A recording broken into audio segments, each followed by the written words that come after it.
So you've seen plenty of these online on your favourite YouTube channels. A lot of guys are getting these and modifying them or turning them into campers or just having a bit of fun with them. Heading into the back here, yes, it's drop side. All the sides drop down. It sits down like that. Now, these also have a deck size on them that is a lot larger than most double cab utes.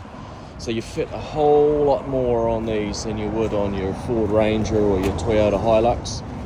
And of course, unless you're buying an extra special deck, you can't do that with your Hilux either. Now that hatch there is the hatch to the top of the engine.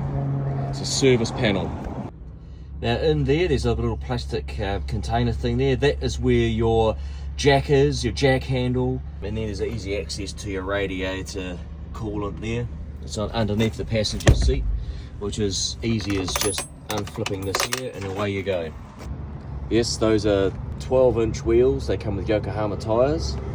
Now let's see what it's like inside. Now I'm 6 foot, and I fit in here fine. The seat does go backwards and forwards, but you have no rake on the back.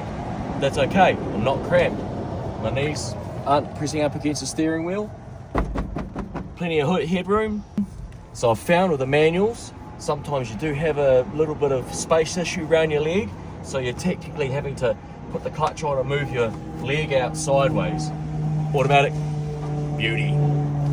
Now the other differences between the earlier ones and the new ones are small but significant. Generally the cab feels like it's pretty much the same, they look very much the same, but this, airbags, 1 and 2. Early ones didn't have that. You've got air conditioning, you've got parking sensors, traction control. Yes, this is 2-wheel drive, but you'll go places with your traction control. And auto start stop, adjustable headlights. You didn't have that in the earlier ones. So down here in front of the console, you've got cup holders there. You've got a cup holder up on the side of the steering wheel up here. And this might blow some of your minds. This is the stereo, and yes, that is the speaker. There's no speakers in the doors, just in there. That's pretty cool. Let's go for a drive.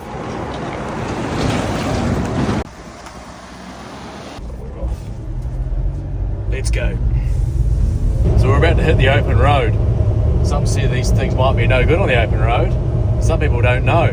660cc engine making just under 2,000 horsepower. I don't exactly know how many, but it ain't 2,000. So we're cruising along here. Here's 90. Now this still hasn't been run in, so we're going to take it a little bit easy.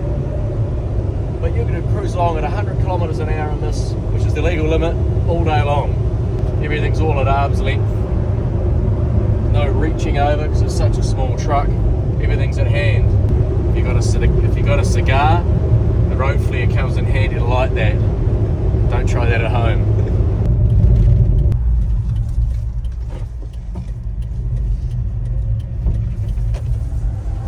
Hate the shitty U-turns or what?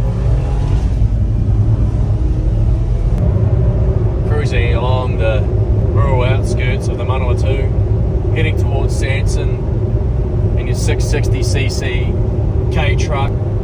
What could be better? So there it is, a 2025 Suzuki Carry K truck. Thanks very much for watching. Don't forget to like, share, follow us on YouTube, all of our socials. We've got a few other interesting vehicles that we're going to be making videos and reviews of in the coming time. Plus you'll be able to see back probably 10 years from some of the old vehicles that we've had. Pretty unique stuff, pretty normal stuff. Hey, thank you very much for watching. We'll see you next time.